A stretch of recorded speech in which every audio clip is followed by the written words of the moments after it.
Calling all Patriots. It's that time of year again. Applications for the Turks and Caicos National Awards are being accepted. Don't miss out on an opportunity to nominate and honor your fellow Turks and Caicos Islanders. The categories are as follows: the Order of National Hero, the Order of the Turks and Caicos Islands, the Meritorious Service Medal, the Long Service Medal, the National Young Achievers Medal, and our personal favorite, the Patriotic Award. The deadline for all submissions is June 30th, 2016. For a copy of the National Medals and Awards Guidelines, email us at tcipatriots@gmail.com. That's tcipatriots@gmail.com. We will make our submissions, so make sure you make yours.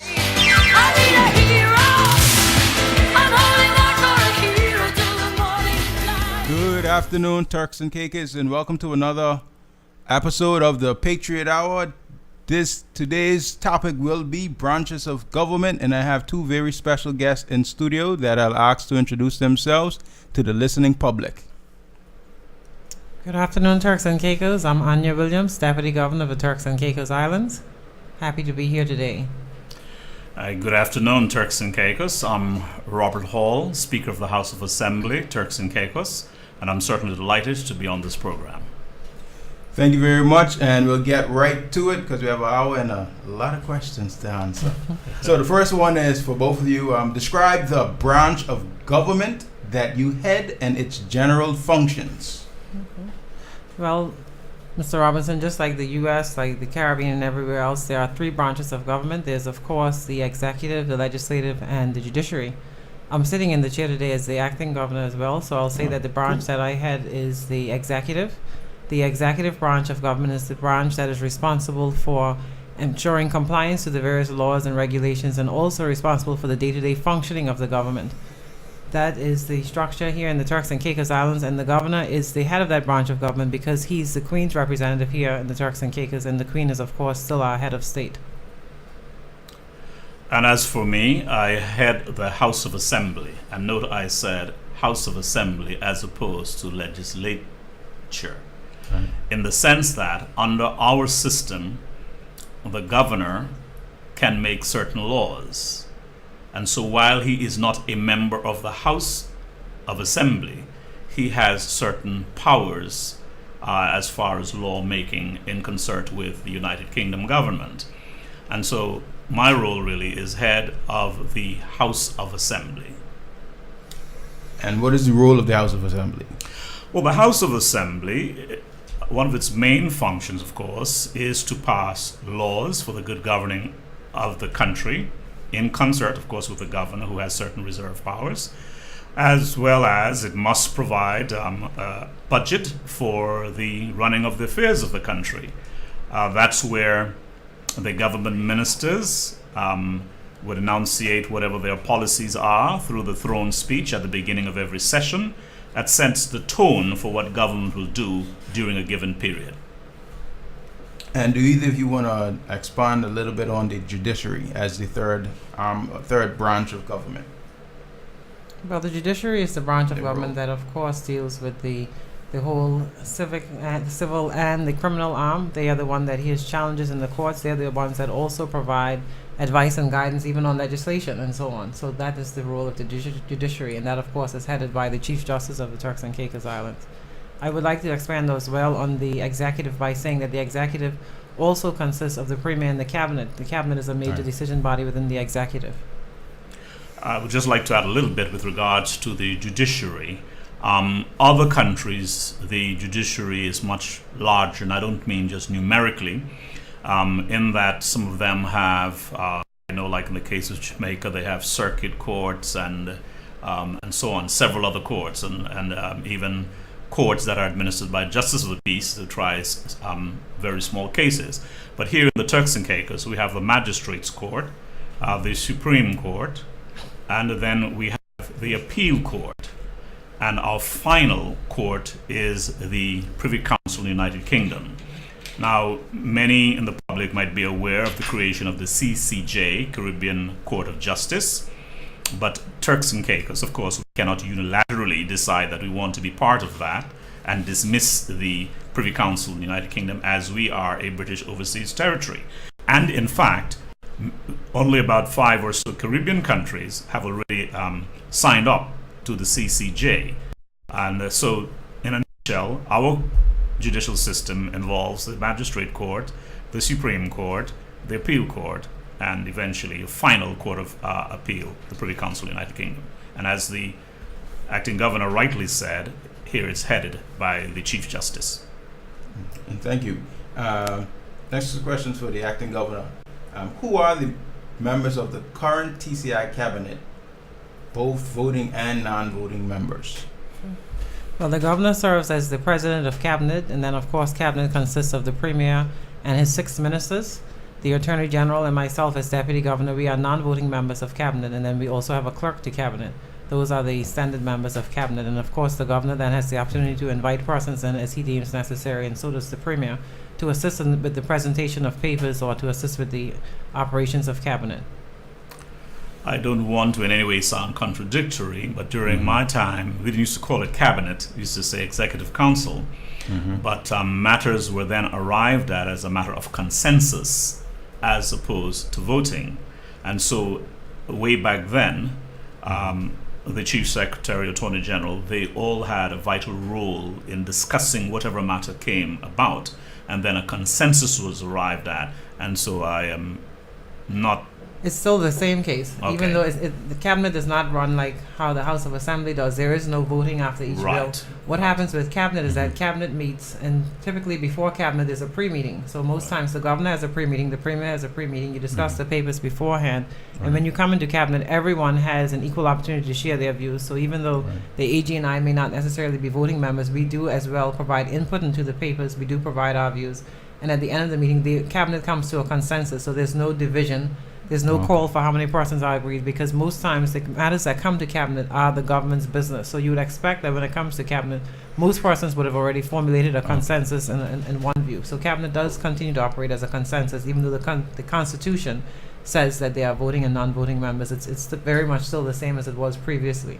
Okay, so in that instance, then a lot of the work would have been going into it already before it gets on cabinet. Yes, of so course. all the details would have been worked out. So by the time it gets, it's more of a straightforward process. Which leads kind of to my next question: how are papers, bills, policies, etc., country business get onto the cabinet agenda? What is that process like? Well, it starts first with, of course, the budget. The budget sets out the priorities of the government as well as the legislative agenda. So at the beginning of each year, each financial year, the premier will set out what he feels will be the business of the government for the year. He develops a legislative agenda, and he says that these are my priorities. And from that legislative agenda, of course, you would know that certain policies will have to come to cabinet, certain bills will have to come to cabinet. We meet in cabinet by the Constitution requires that the cabinet meets fortnightly every other week. But of course, there are frequently meetings every week, some at times. Cabinet alternates between sittings in Grand Turk and Provo, but the cabinet deadline is the Friday preceding a cabinet meeting. All papers have to be submitted to the cabinet secretary. Once the cabinet secretary has the papers that have been submitted to her, she then forwards those papers to the governor for his review at his pre-cabinet to determine whether or not they are in a position that it can be discussed by cabinet. What determines whether or not the papers are in a position to be discussed is whether or not they cover all of the required elements which would allow you to make an informed decision. Cabinet papers have a predetermined structure. It says in the cabinet paper, every cabinet paper must include a section on financial implications. So Ministry of Finance has to comment to say whether or not there's funding available. The AG's chambers has to make a comment to say whether or not it fits into the legal requirements, whether or not there are things that need to be considered otherwise. And often if it's a paper that impacts the Ministry of Health or other ministries, those ministries have to provide comments as well. So the governor will then review those papers, and the governor will provide his comments as to whether or not they are ready to be placed on the agenda. The premier has his pre-cabinet meeting as well. If there are papers that the premier would have expected that he knows, because of course his ministers should be informing him as they go along as to which papers they are putting forward at which meetings. Right. He would then ask, what is the position of this paper? Why isn't it here yet? Or which stage is that? And the premier then has input as well into the finalized agenda. Okay, and you mentioned each paper or each thing that comes has various sections to meet. So that would be like a financial implications, Yes. legal implications, and social, Yes. etc. So once it meets all those criteria, then it gets to the cabinet. Yes, Okay. and of course, sometimes there are things that are not going to be included in the paper because there are going to be papers that are going to say, no, I don't have the budget. But those are matters that can be discussed in the cabinet Right. as to what options we can put forward to still Okay. deal with this paper. Okay, for the both of you, I would like you to walk me and the listening public through the process of a bill going through cabinet, the House of Assembly, and then being assented to by the governor. So just walk us nicely through. It could be a short bill. Well, I'll start first with the cabinet, of course, because Right. the cabinet is the first step. The ministry produces the paper comes to cabinet provides its view. If cabinet supports that paper is then forwarded on to the clerk to the House of Assembly. We have certain deadlines we have to meet in order for a paper to be placed on the agenda of the House of Assembly, unless it's with the permission of both the Premier and the Leader of the Opposition and the Speaker. We have to have 10 days notice before in order for it to be placed on the House agenda. But typically it passes from the cabinet then to the House once it's within the notice period to the clerk, and then the clerk will have it placed on the agenda for the House, and I'll allow the Speaker then to tell you what happens at that. What happens next when it gets to stage. the House? All right. As you rightly said, there is a time frame, that's 10-day time frame, and it's part of the Speaker's role, along with the clerk, to determine whether, when that bill is forwarded, it meets that time. And so if it's a case where there is a contention and the opposition, for instance, raises some objection because it did not technically or for whatever reasons meet the time frame, Right. I may have to suggest to the Premier, well, look here, you need to bring it another time. Right. Because the whole idea is, for it to go forward, if the notice time was not met, you need to have the concurrence of the All opposition. three. Because one of the roles of the Speaker, of course, is to protect the rights of the minority. Although that's a sort of contentious matter as far as our current construct. But now, when it reaches, and of course there are two different kinds of bill, because you can have a government bill as well as a private member's bill. We can get to that later, so don't touch that All too right, much. okay, but- all right. but, oh yeah, go But ahead. in terms of taking it through, Right. the first thing when it's introduced into the House by the mover, that's called the first reading. For most bills, after the first reading, a time elapses that gives give the Like a an cooling off opportunity- period? Not a cooling off, but an opportunity for it to be published in the Gazette, Okay. so the public would have knowledge of it out there. Right. And except now matters that require great urgency, like certain pieces of legislation, finance, and so on. Those, again, with the concurrence of the House, may go through all three readings. But Okay. most of the other bills, a time would have elapsed. So when you say concurrence of the House, does all 19 members, including the Speaker, have to concur with it, or does it go to a vote to say, okay, well, up or down? Like what is the percentage of persons in the House that have to concur that for this particular bill, you can have the three readings in that particular session? Well, when I say concurrence, the way the majority voted in that Okay, case, gotcha, so might not gotcha. been No accurately described. No problem. Yes. No, clarify. The Speaker has very little role in that, except if it came to a tie, then the Speaker has a casting vote, but the Speaker does not have an original vote. Right. And so to continue with that process, after the first reading, let's say if we're going straight through or on another occasion, then there is a second reading. And it is at that point in time, the matter, whatever there is, the bill is debated. Right. The third reading, as we referred to it, it goes through committee stage. Right. And at that time, the Speaker would vacate the chair and the Deputy takes over, the Deputy Right. Speaker. And they would examine the bill line by line. clause by clause in Yeah. some cases, or line by line. Right. Quite meticulously, they would go through that. And then afterwards, there's the report stage where the deputy would report to the Speaker, well, we have gone through this bill with amendments, as the case might be. Okay. You were saying something. Yeah, a question on the well, not line by line, but the clause by clause. At that point, all members who are in the committee at that stage will have an opportunity to make these amendments, and then I guess then they'll vote on it, right? Like I think they Right. vote Well, on it there's clause certain by clause, things so- they can do depending on the nature of the bill. Because, for instance, if it's a money bill, Right. they cannot ask for an increase. Right. But they could take expenditure. stuff out. Right, Like decrease. reduction as the case might Right. be. All right, getting my trend. Sorry.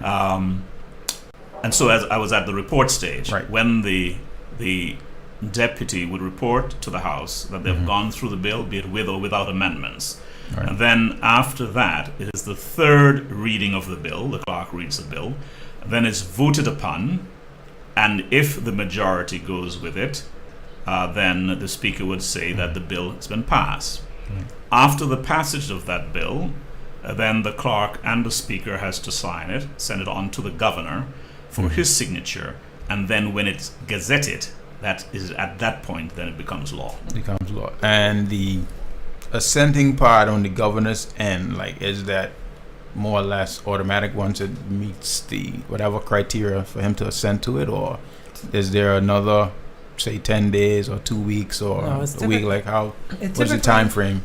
It typically after? is automatic, with the exception that it is expected that the governor can automatically assent to the bill, typically because it's already been passed through cabinet. He's already aware Right, of the in the contents first of the bill. go round. Gotcha. But if there are a significant number of changes that are made on the floor of the House of Assembly Right. to which the governor was not previously consulted or he was not aware of, then the governor may have concerns about assenting to that bill, or he may decide that he doesn't want to even assent to it. Those are Okay. options that are provided to him. But typically, since he would have had the opportunity to vet the bill in the cabinet at the first Right. stage, typically it's an automatic process that when it's forwarded through by the chambers, after it goes from, of course, the clerk and the Speaker, the governor assents to it and it's gazetted.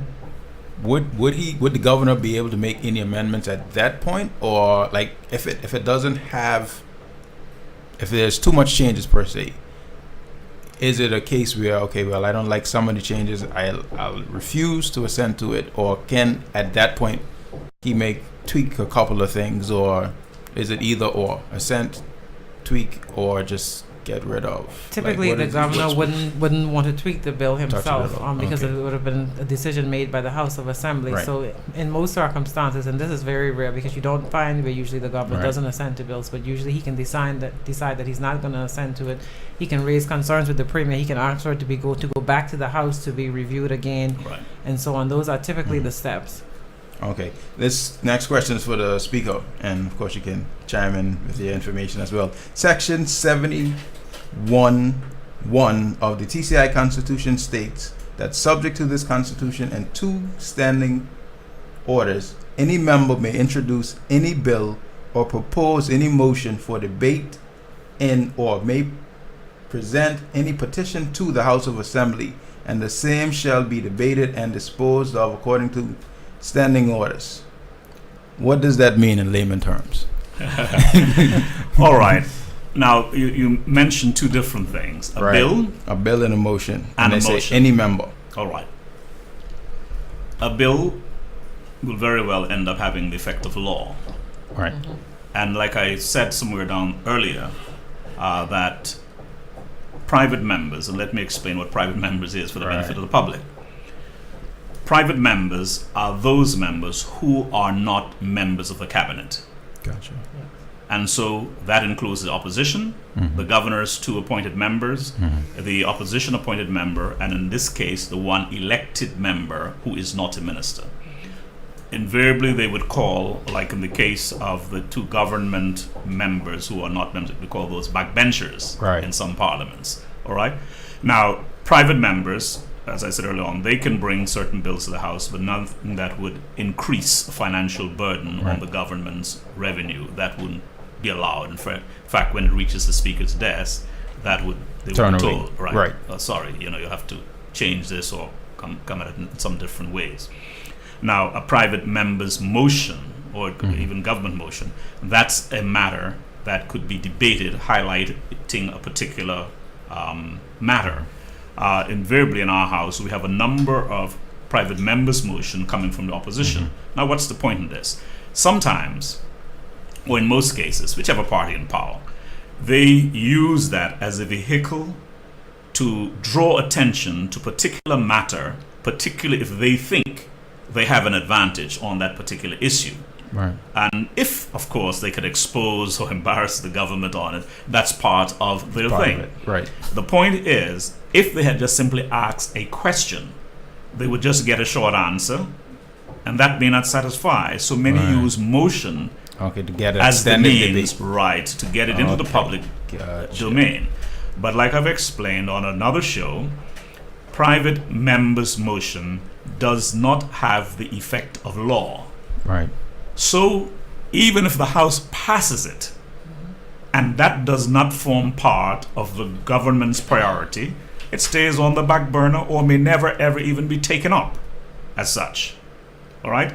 That's as far as the differences between the motions and the bills. Okay. And so in this instance then, like bringing a private member's bill forward then, that can affect law once it's not a quote-unquote money bill to increase expenditure of the government. That's a similar process as the bringing a private member's motion, where you go through the same, like describe bringing a non-cabinet bill, basically. The main difference with the bills and motions is that bills have to go through various readings. Right. Motions don't go through readings. The mover of the motion speak to it, other members speak, make their contribution, the mover winds up the debate and it's voted on, yes or no. Right. Straightforward.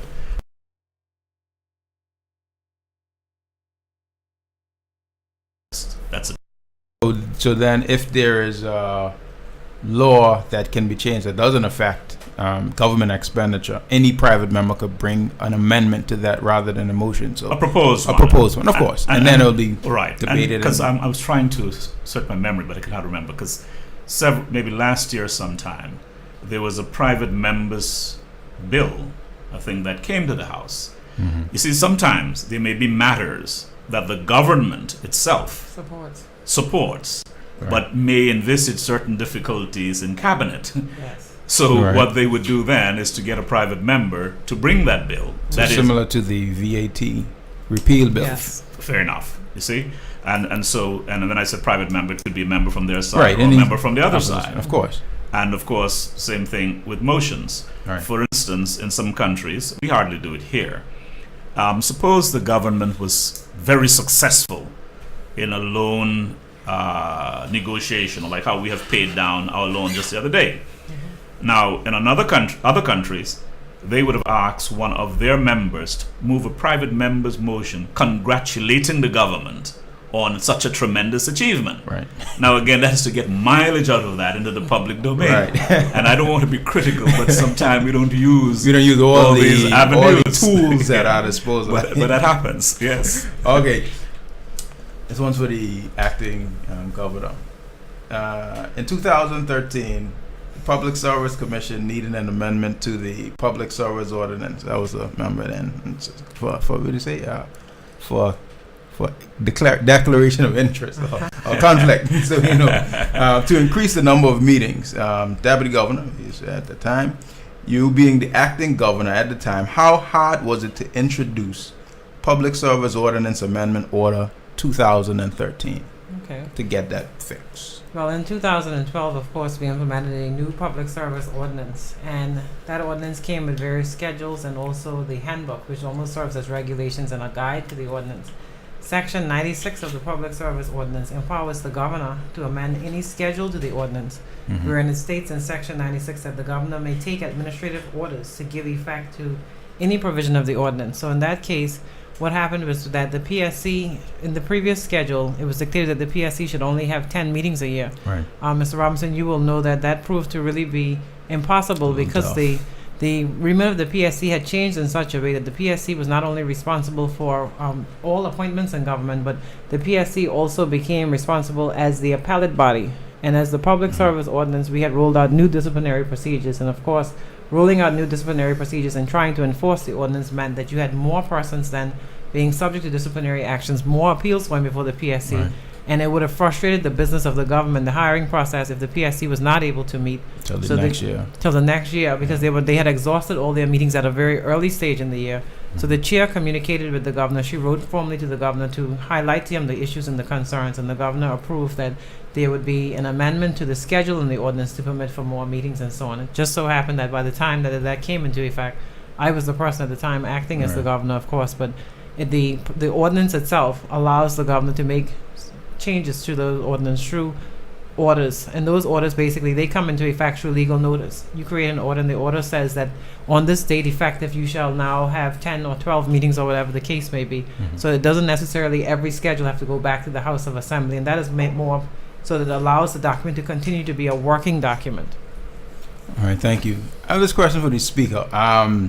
In your tenure as speaker as well as a former member of parliament, has there been any times where you saw both government and opposition like sponsor bills, like just come together and say, like, well, I guess how they do it in the U.S., so to speak, where it's the Hall-Williams such and such bill, where both sides bring it together, even if it's private members from both sides of the aisle bringing a particular bill that is considered of national importance, where they come together and just bring this particular bill, so it ain't a government opposition thing, but we sponsor it together, write it together, and then bring it forth.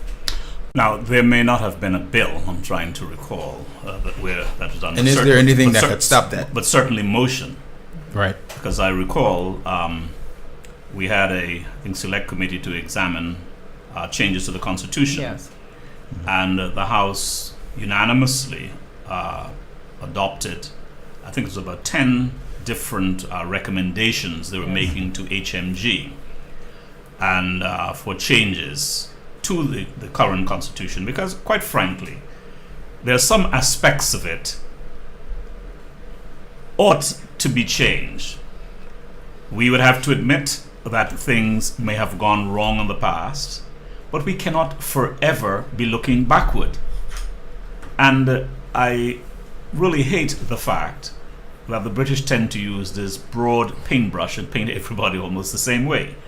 And so we should be forward-looking, and there should be changes, but the British, in their typical attitude, simply dismissed it and said, in other words, work with what you have, as if, well, you got to prove yourself now, right. You know? And I've often juxtaposed that with what happens in the United Kingdom, and happens almost every day, you know? And their system continues. Right. And simply because we are an overseas territory, there is that high-handed attitude that they have with regards to certain matters. Every day you hear people cry out about the matter of land and who has authority for it and how it's dispersed and so on. That was one of the recommendations for changes there. I experienced in the House, for instance, the awkwardness with the governor having 2 appointed members. And if perchance the 2 governors appointee were to vote in concert with the opposition, the effect is it would stymie the government carrying through its agenda. And that is totally undesirable if the system is really democratic. Because after an election and you have a majority, unless there's dissent within its own rank, generally the government should be able to carry through its agenda. In many countries, when a government is defeated on a bill, they resign and call elections. You know, yeah, that's a practice in many cases. Not this one. Deputy Governor, can you describe the procurement process? Because I'm sure persons talk about this, I guess, in bar rooms and in living rooms and stuff. Because I don't think enough people know about it. But can you describe the procurement process from concept of any particular idea through to the award of the contract? And are there any exceptions to the general rules of the procurement process? Okay. Well, if we want to separate it first into procurement of capital expenditure, because I think that's what persons are most concerned about. All capital expenditure, that means that every project in government, as long as it's in those green pages, it's in the back section of the book, it has to be tendered. As likewise, all expenditure over $75,000, if it's normal expenditure, it has to be tendered as well. The first step in the whole contracting process is first that there must be funding available through an available budget. And then secondly, it begins first through the conceptual phase by developing what we call an ITT. It's an invitation to tender. The invitation to tender sets out the requirements of what you're looking for, the requirements for the contractor, the type of works that are to be conducted. And those invitation to tenders have to be published on the Gazette, in the Gazette and on the government website. It provides a certain timeline for you to submit your bids. And I think that the questions that people typically ask is what qualifies me to submit a bid to government, and that's very important because some of the requirements are that 1, you must have a valid business license. 2, you must be up to date on your national insurance and your national health insurance payments. You must also be in good standing with the bank. All Right. these are prerequisites for even being able to be moved on to considered for the next phase of the tendering process. Right. Once you submit your bid, there is now a contract management unit, and the contract management unit sits under the office of the deputy governor, but is not a unit that I necessarily have any involvement with. The unit is really spearheaded by the director of contracts, and the director of contracts, she facilitates the whole evaluation of tenders. Every time a bid is submitted to the government, it has to be evaluated, and the evaluation panel varies. There's a procurement board that's appointed with members from across government, and each bid has to be individually evaluated. The tender process is in such a way that the evaluation panel consists of the contract manager first and foremost, and then there is 2 representatives from the ministry of the contract that you're currently putting out for tender. And then you also have a representative from the Ministry of Finance. The Ministry of Finance is always as a representative on the tender board. And you would also have someone from chambers at most times. So those persons evaluate the bids, and then they make a recommendation back to the contract manager as to who should be awarded the tender. Now, the process for evaluating the tenders also is very complicated because it has certain predetermined scoring. When the invitation to tender goes out, persons don't realize that it also says to you how much points you're going to receive for price and how much you're going to receive for quality. So typically some tenders say that it's going to be 10% for price and technical ability, 10% for technical ability, and 90% for price, which means that, okay, if I submit on the lower end, I would receive the tender, or it really, really varies on the type of project that you're putting out. But based on the scoring that you receive, the tender board will then make a recommendation as to who should be awarded the tender. Before that tender can be awarded, it has to go to cabinet, and it's presented to cabinet. My office presents the papers to cabinet, although there's no decision for cabinet. The decision for cabinet is only to note the recommendation of the procurement board in respect to the award of a contract. Once the cabinet then approves that contract, no say in that. cabinet can raise concerns. If cabinet Alright. raises a concern about the contractor, about the cost of the works, or about other issues, it goes Right. back to the procurement board to be reconsidered. Okay. The procurement board has to take on board the concerns of the cabinet, but it doesn't necessarily have to overturn the decision. It has to provide Right. cabinet with assurances So as to clarity, why so it's okay. as to why they made this decision, how they arrived at that Okay. position. And once it's finished with that process, then it goes back to the various ministry and the AG's chambers to draft the legal documentation. Now, it doesn't finish there, because once you're awarded the contract, you still have to provide certain assurances. You have to have insurance, you have to have a bond, and so on. And then after that, you can receive your commencement notice, which says you can then begin with the project. So it's a very, very technical process, and it varies across the various ministries, as I said, because the evaluation panel really depends on which ministry is sponsoring the project. Right. Just one more question. I got one for the speaker. Is the government going to ever consider again reintroducing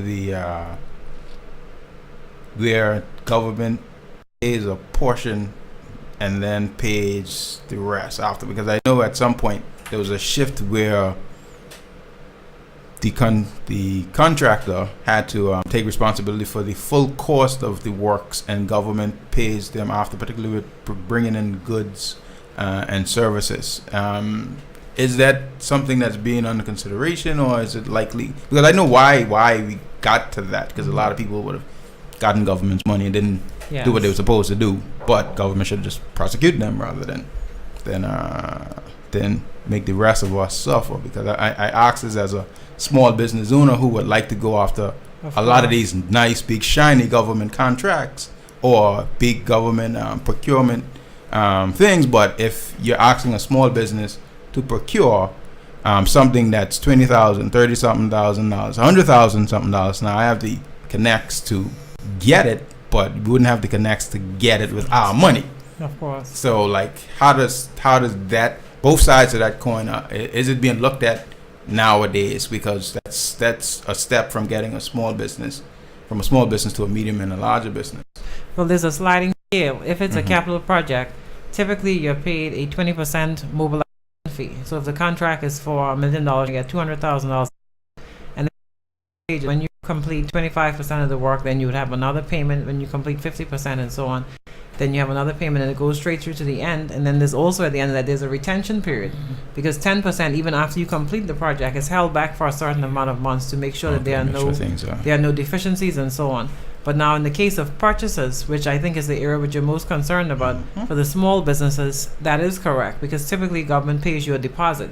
So therefore, if you have to purchase $30,000 worth of school supplies, you would get upfront a certain deposit, whether that's $6,000 or the 20% or so on, but you would not receive the full sum until delivery of the goods. And I think that that is a difficulty that some businesses do have because they don't have the cash up front, which makes it difficult for them to bid for projects. So that is something that I believe can be looked into so that you can work along with persons.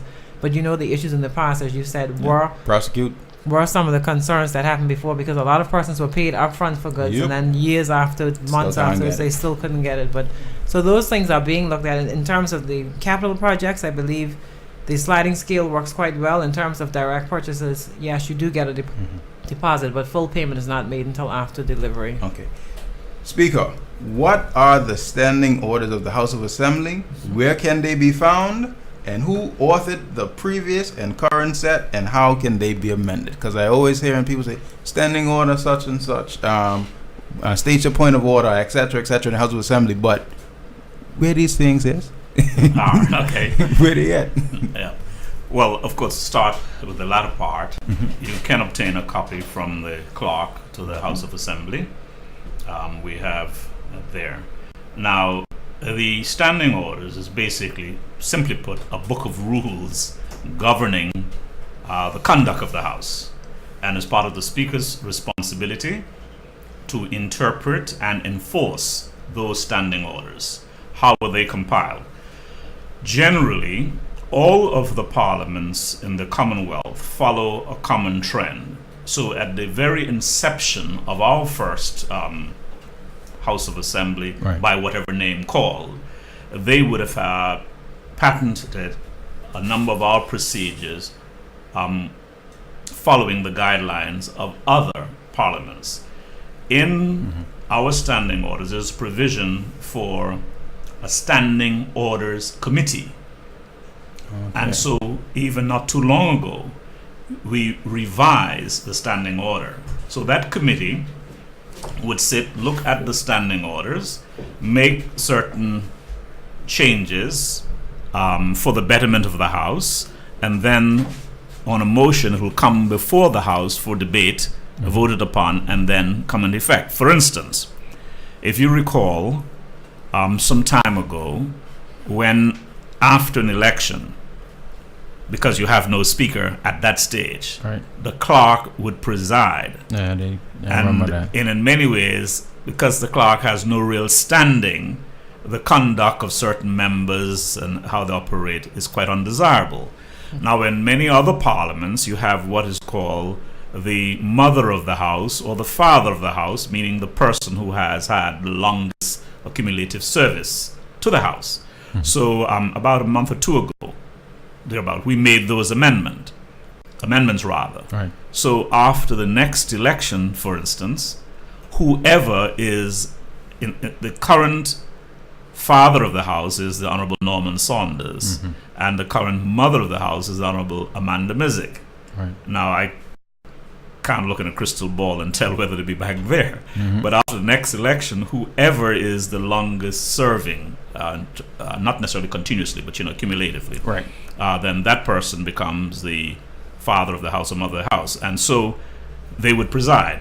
And similarly, in a case where if the Speaker or Deputy Speaker is absent for whatever reason, then the mother or the father of the House, as the case might be in that order, they would take charge. And so, in short, it is the Standing Orders Committee that would examine the Constitution, review it, because it's a living document. You make changes as you see fit. Okay, thank you. Acting Governor. Section 21 and 3 of the Public Service Ordinance states, subject to this part, public officers shall not frustrate the policies, directions, and any actions of the government by declining to act on lawful decisions of the Premier, Ministers of Government, or the Cabinet. And, this is 3 now, if the Permanent Secretary receives a communication from the Minister informing him that the Minister wishes to adhere to his own course of action, the Permanent Secretary shall carry the Minister's direction into effect. What does that mean in practical terms for the governance of the Turks and Caicos Islands? First and foremost, that section of the Public Service Ordinance was designed in such a way to ensure that the minister is still allowed to be the head of the ministry. Right. Permanent secretaries are, of course, technocrats. They're responsible for the operations of the ministry, but the ministers are who are responsible for policy. And so, therefore, their job is almost to be implementers. And if the minister has a certain policy or has a certain instruction that he wants to be carried out, once it's within their legal remit to do so, they have to abide by that. Now, the second part, the last part where you mentioned that where a minister wants to follow a different course of action, we have to recall that permanent secretaries now have personal liability, which is something new that was created in the new financial management ordinance and so on. So therefore, if a permanent secretary carries out an act which could be seen as being contrary to the various ordinances and so on, they are liable to conviction of up to 10 years or fines of up to $10,000.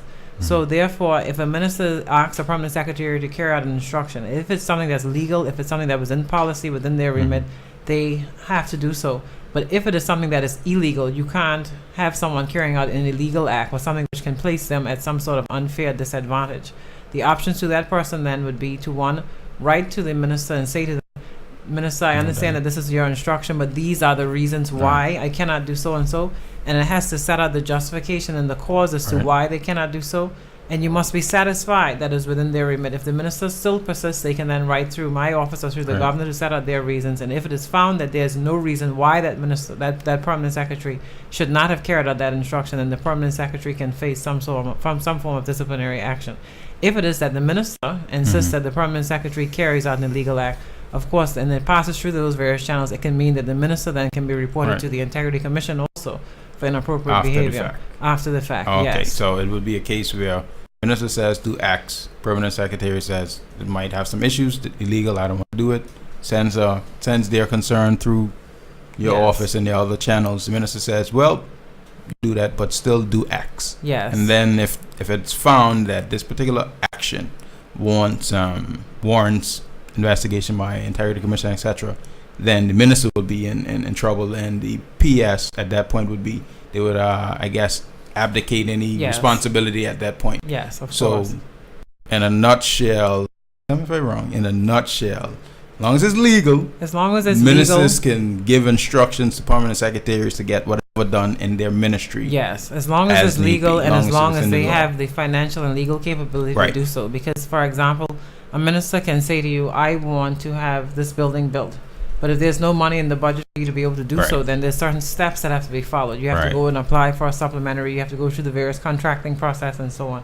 A minister can't say to you, I want this building built and I want it built by the Speaker of the House, because he doesn't have the authority to do so. It has to go through the procurement ordinance. It has to go through tendering and so on. So there are so many different provisions, and there are so many steps that have to be followed before you can really judge to say, well, who was really in the right or who was in the wrong. Right. And in another instance, let's say if an instruction isn't per se legal, then would it be within the ministers or cabinet's remit to adjust the law to make it legal? Not saying that it's a heinous thing they might be wanting to propose, but it might be something that is just not legal because the law doesn't provide for that particular action. Of course, but that's they why can just change it. I'm sure the Speaker will agree that that's why we see so many amendments going to the House, because there are things that practically legislation is passed, times change, circumstances change, and you have to be able to adapt the legislation to the circumstances. So Cabinet can do so, and Cabinet also does that in many circumstances through regulations, because regulations is really what controls the operations. The law sets out the policy, but the regulations dictates the day-to-day operations, and regulations can be changed in Cabinet. It doesn't have to go to the House of Assembly. So you often see that. Okay, that's right. great. And while not encroaching on he's a veteran. Territory, I make 2 points. One, quite humorously, I recall back in the 80s when I first got elected, eager to make a difference, I felt like the following day after I took my oath, I could start making policies and sending out instructions. But for future politicians, I have to advise it doesn't go that way. No, it's a process. It's a process culminating with Cabinet making the decision, because there's collective responsibility. And then, you can go about enforcing those policies, but you can't do it alone. With your best intentions, you can't. And back to something that the Deputy Governor referred to, where, for instance, a minister might be requesting something that's not quite in line. And I always remember the likes of the late Oswald Smith and Bert Williams, whom I admire ever so much. if they had the slightest doubt about anything, they would say, Honorable Minister, please produce that in writing. Yes. Just in case.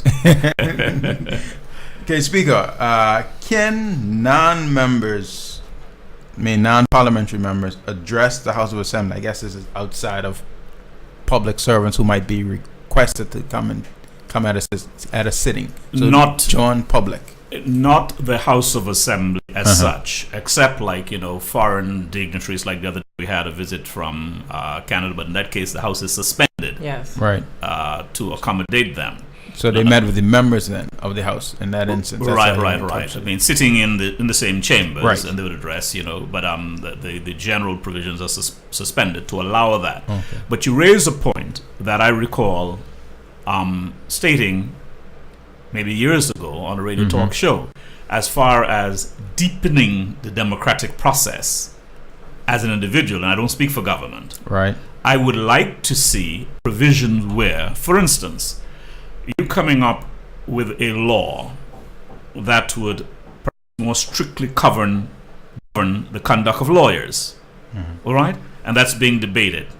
In my view, why can't a certain member of the bar, perhaps the president, be permitted to address the House of Assembly somewhere during the debate stage, on the matter? Perhaps it might bring some information that the AG, and I have tremendous respect, so I'm not questioning her wisdom or anything like that, or ability, or other members of the House might not have.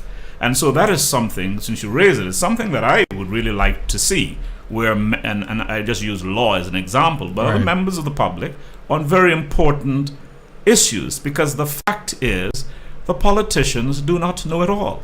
That was I wouldn't have, because my next question to that was going to be, a follow-up depending on you asked it, but you did give a favorable answer, because I was going to ask, why can't the people go to the people's house? Because that's the people of the country's house, and mine we send elected members, elected representatives on our behalf, but like you're saying, in those instances, we probably should look at those provisions where persons who the bill directly affects can speak to it. Because if you're looking at whether it's immigration law or a housing policy or a housing law that will affect your area, persons from those communities, in addition to the MP, clearly should be able, one or two persons should be able to be identified to come forth and just give a 5-minute, 10-minute presentation or whatever to Speaker, I'm with you. You may recall that during the interim administration, at one point, I was at the time Permanent Secretary of Finance, but when the discussions came up on the VAT bill, the members of the anti-VAT group were actually able to come into the House and make representations. Right. And they had various persons from the business sector. They spoke as to why they felt the bill should be in place, why they felt it shouldn't, and so on. So those sorts of examples. And I think an excellent case in point also is when you're in Committee of Supply and you're dealing with budget. Typically, whenever it's budget time and you're going through the committee stage, permanent secretaries and so on always have to come and sit next to ministers to provide them with responses. But sometimes the questions are extremely technical, and it's at the level where actually those persons should be able to answer some of those questions. But because those persons are not allowed to speak in the House of Assembly, what you have is just a passing of information, because you sit next to the minister and then you have to say in his ear, this is the answer to this question, and then you go back and you whisper again, when really the technical answer can come directly from those persons. So there are some areas that I believe in the standing order, some of them are a bit archaic, and some of them probably can be looked at in future years as to how it really can work into a document where you allow persons who are technical and you allow the input from the public as well into certain areas. Because as you said, in order for any outside person to come and speak in the House has to be suspended. Even if it's a speech from the throne, the House has to be suspended from that period, and then it goes back to the normal formalities after that. Right. Correct. And of course, even with the speech of the throne, as you rightly said, because there's a separation of powers. Right. So I mean, the governor in his private capacity may like to come in and relax, but that's not a normal thing. You would never. We had to explain it to him when he first came here, because he said, I would like to attend some of the House of Assembly sessions, and we said, you're not allowed to attend the House. You can listen in, but certainly you're not allowed to even sit in the chambers. Precisely. Okay, it's good to know.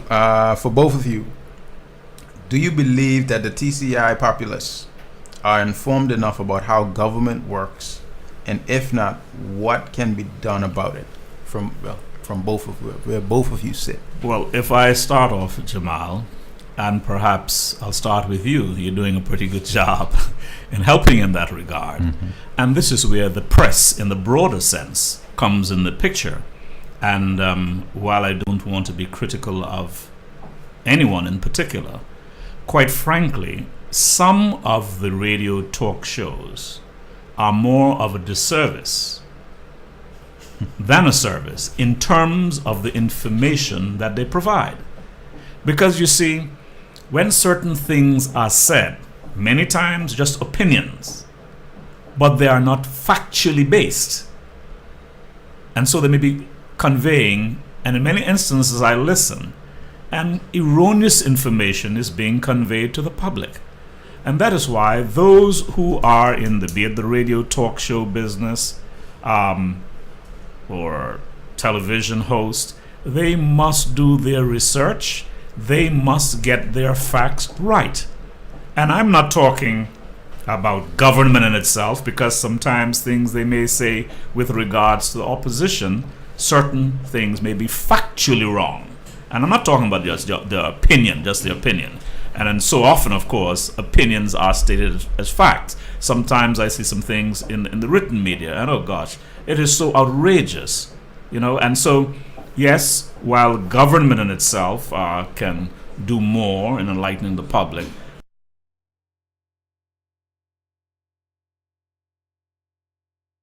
contacts have a great role to play. I believe that the government has to continue to do more to keep people informed of the operations of government and on what's happening, and that whether that's through utilizing television, newspaper, social media, whatever the case may be. But we found that it's always important for government to craft its own message, because as you said, Honorable Speaker, you have the ability in your own newspapers, on your own radio shows to bring in your own views, and sometimes that actually distorts what has actually transpired. What I found has been very, very useful is the post-cabinet updates. This is something that was new, that was introduced after this new government came in, after the new constitution and so on. And it is a way to really keep the public informed of what policy decisions cabinet is making. Those post-cabinet statements are reached on by a lot of persons, whether on social media and the newspapers and so on, and that is a great way of keeping persons informed. And I think that is something that the House can pick up on also, because the House meets during the day. Persons are at work. Not every person has the opportunity to listen in on their radio while they're on the job and so on. So possibly at the end of each House session, if there was a summary or so on that came out that said this is the business of the House that transpired in the last few days, that is a great way to keep the public informed, because we have to recognize that not every person has access to the Gazette. Even though the Gazette is online, the fact that you have to go to the Gazette to review laws, how is that keeping persons informed? I often ask the same question about people having to pay for access to laws. If the purpose is to keep persons informed of the laws of the country, then you shouldn't have to pay for access to it. They should be somewhere where you can readily access them, that you have them available. Site. Yeah. And so now you have the website under the government's page. If you go to www.gov.tc and you go to the Attorney General's chambers, you can find access to laws. You can also visit the library, and I believe, as Honorable Speaker, we're trying to do better at keeping up to track with actually having the minutes of the House of Assembly produced and having documents placed in the library that persons can refer to, because that is how you keep people. That is how you keep persons informed. And I believe that one of the discussions that we had even recently is how do we better develop the library into such a way that people can actually go there and do research, because I find that as a parent, one of the hardest tasks you have in doing homework and assignments is actually finding information on Turks and Caicos. At a time when you can go on the internet and you can find all sorts of other information. When you go on the internet to find information about Turks and Caicos, you find a lot of information about hotels and so on, of course, and about tourism. But if you're looking for history and for other relevant facts, it's very difficult to find. So these are all things that I think we need to do better at improving. Okay. And I would just like to add, this is an area where individual representatives should live up a little bit more to their responsibilities and have small meetings with their constituencies. I led by example when I was a representative for Middle Caicos. I used to have quarterly meetings, and I would take those people through the budget, explain to them what that is, and how it affects them and so on and so on. I do it quarterly, religiously, while I was representative. Maybe you wonder how I lost, but anyway, having done all of that. But anyway, that's another matter. And we have here instead, and I'm not bashing any one side, both sides, they would have public meetings, which more propaganda type, as opposed, and sometimes we're bashing the other. I'm talking about strict information provided by representatives. After all, the government provides some assistance. Consistency allowance. That's what Right. I was about to ask. To What is that? representatives. Yes. But this is the thing about it too. Talk to me. Sometimes the constituents themselves Right. are not demanding enough of their representatives. They must, question them, demand of them certain things. So, from both of your view or understanding, what is the constituency allowance allocated for? I wasn't going to touch that, but you went down that road, so I'm asking because I Well, when the No, ministers' it's perhaps, salaries but- were reviewed, the constituency allowance was developed to allow ministers to spend time in their constituencies, whether that may be through the provision of setting up a small office, having set days that they spend time there, instead of the government paying directly for rent and so on, or staffing as it did like previously. before, right? That was to allow persons to provide time to go to their islands. Rather not, because you have persons that have constituencies that are not on the island in which they reside, or Right. even those persons that are all island that have to Right. travel around the Turks and Caicos. That was to assist persons with actually being able to have that outreach into the communities that they represent. Okay. I know that in some places like Grenada, for instance, they used to provided a constituency allowance, but the way they did it, if you prove that on a given Day of the week. day of the week you're there, then you can draw down. Yes. And so the idea is not just a payment for you to sit Yeah. down, but So to you gotta encourage you bring to your make expenses. sure. Exactly. Because you have it Okay. even in the UK, where some ministers on certain days, that this is the day that they spend in their constituency. They're not Right. in Whitehall on that day. Right. Okay. What are your, before we get to the last question, what are your views on local government, both of you? This is a personal thing. This ain't necessarily a personal hats of House of Assembly or Deputy Governor / Acting Governor. What are your views on Well, local government? If I may lead up on that one, that is a subject that is close to my heart. And some of the boys whom I talk with almost every afternoon under the tree, they would know that I've outlined what my own thinking is. And I'm very versed with it. And I think it can play an important role in this country. It could be a training ground for future politicians. In a nutshell, let me explain what I'm talking about. For instance, we could use a model like they have in the Bahamas, where you just have councillors. We can use a model like you have in Jamaica, where you have councillors and the head council is called a mayor.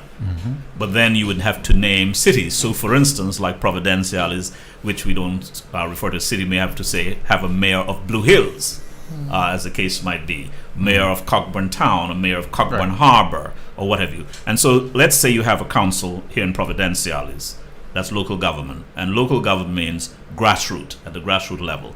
Central government is what we have, shall I say, in Grand Turk, cabinet ministers and so on. Why should central government be responsible overall for garbage collection? That's something that can be done at a community level. Or roads? Well, main roads. In Main most other countries, side roads and so on are maintained by the parish councils Yeah, and so on. that's what I But the mean. major roads and highways, that's a central government function because of the outlay of capital. But anyway, the point is, you could have a ministry that is responsible for local government. There's a budget outlay for the various aspects that would govern. Some of the responsibility of the central government would then be devolved to the local government. And they would have the authority to collect certain fees. I mean, where I grew up in Jamaica, for instance, the parish council, part of their function, they had a planning arm. So if there is a house to be built, Kingston ain't got nothing to do with what's happening in Falmouth. The Falmouth Parish Council approves or disapproves that plan. You see what I mean? And of course, we can come up with a model to suit ourselves. As I said, the Bahamas is not like Jamaica. They just have a chief counselor, but they do have their local government responsibility. Where government used to have water wells and stuff like that, again, why should central government have that responsibility for well-on providenciales? The local guys who know it best, they can do it.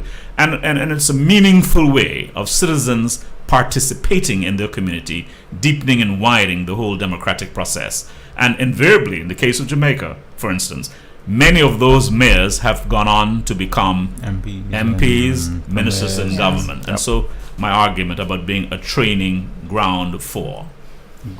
I support the statements of the speaker, and I just would add that in a country like Turks and Caicos, where you have so many different islands and so many different needs on the various islands, I think that there is this growing concern that, there's a lot of focus always on Grand Turk and Providenciales because that is where central government is located. Right. Ministers and senior civil servants spend all their time between Grand Turk and Provo, and about the level of attention that's actually given to the outer islands. In the outer islands, in North and Middle Caicos and South Caicos and Salt Key, you do have the district commissioners, and now you have again the district boards, which are supposed to function somewhat like a local government. But I do believe that those areas need to have more priority going forward, because those islands, when you visit those islands, you really see the genuine need and the concerns of those persons, and they deserve the same level of representation as does the people in Grand Turk and Providenciales. So local government is important. How we utilize the structures that are currently in place, or whether we look at new structures, is something that I believe is going to have to be a priority going forward. And I will say this today. It is my intention, whichever government is in power after the next election, not for my benefit, but to put a proposal forward for the development of local government, setting out how it can operate, the numbers of persons that could be involved at every level, possible costing, what revenue what finances they would need to carry, what potential revenue they can bring in for government in terms of collecting the government fees and so on. I really intend to do that. God spares my life. All I would add to the local government question before I allow you guys to give your final comments would say that we can't sleep on the fact that Grand Turk and Providenciales need local government as well, because even though the majority of the government heads and functionaries are on those islands, there are issues unique to those communities that a local government could deal with, because being the head of, let's say, public works doesn't mean you're going to pay any more attention to the other islands or Grand Turk more than anything, because you're looking at the overall scope of the Turks and Caicos. Even though you might reside here or there, you might still fall. So a lot of things still end up falling through the cracks. So the presence of government in places doesn't mean that they get the type of attention that they need. So hopefully a proposal will be cover everybody getting at least some representation. Sure. And just an aside, because actually our next article next week is going to be a excerpt from Dr. Linda Williams that she forwarded to us to publish on her views on local government that she presented in the consultative forum. So I'd definitely like to see both of you work on that proposal, because, well, you guys are kind of our stalwarts, so to speak. So that'll be something coming from both of you and others who might be interested in having proper local government set up that we'd like to see. So with that, can we get each of your final comments on branches of government and where you would like to see this stuff go from here? Okay. Well, first and foremost, I would like to thank you for the opportunity to come here today to explain the various branches of government. I believe that it is a very important discussion that you're now evoking, and these topics are very important because it gives persons a better awareness of how the functions of government actually operate. I do think that there are sometimes some discrepancies in the public about how the legislature functions or how the executive functions. So thank you for having us here today. As I said, the bodies that I represent is the governor's office, of course, and also the executive, which represents the cabinet. And though that is the body of government that really deals with the functioning, the day-to-day functioning and the operations of government.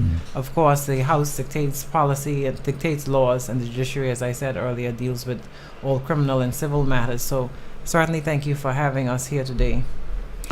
And indeed, Jamell, I am more than grateful for being here and sharing my views on the various matters pertaining to not only the House of Assembly, but overall the Turks and Caicos.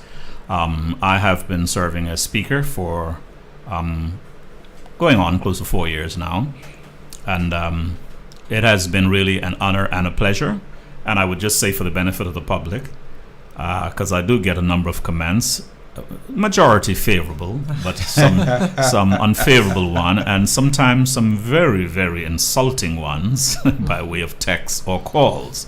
But I take it, I guess that's part of the whole thing. But as far as my functions are concerned, I seek to do them in the fairest, most impartial manner that I can. Everyone knows that I have been associated with a certain political party over the years, but I could say, more than most speakers who have been politically involved, I have distanced myself from the day-to-day operation, be it of the party, and I can say I do not attend ministers' briefings and discussions or anything like that. So you don't know the election date? Absolutely not. Absolutely not. And so whatever decisions I make in the House, and I try to be fair. So I have no difficulty asking the Premier to take his seat, just like I asked the Leader of the Opposition. And that I will continue until the end of my tenure. I am indeed grateful. I am pleased in terms of where we have come from to where we are today. Certainly. And I don't only just mean the past few years ago. Time would not permit me to go back to the days of sponge, the days of sisal, the days of cotton. And you see, this is a group of islands that is truly resilient. When one door seems to close, another one opens. Salts crash, the base is closed, yet we survive. And I think sometimes Turks and Caicos Islanders are not appreciative of where we have come. And I am eternally optimistic about the future of this country, and it goes beyond which party is in power. And so I'll urge all of us people, only a few of us Turks and Caicos Islanders as such, that we need to come together, appreciate one another, and stop some of that nonsense that I would see on the internet. Such disparaging, insulting comments. If we do it to one another, what do we expect of others? May God bless this land. And with that, thank both of you for being here today. It has been a very, very informative show, and I'm sure persons out there have a better understanding of the branches of government that you had, as well as the judiciary and other portions and the functioning of government generally. For persons who are looking for more historic information on the TCI and for elections information, they can go to sppdtci.com. That's the statistical strategic policy and planning DEPS. Yes. Old DEPS. What persons don't know, you can go on their website. So that's sppdtci.com.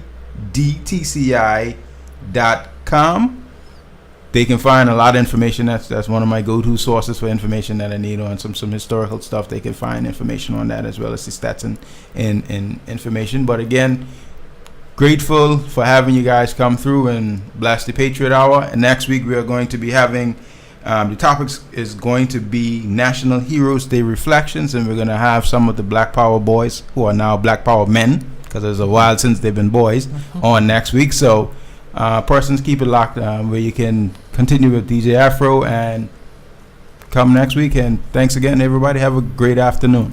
Thank you.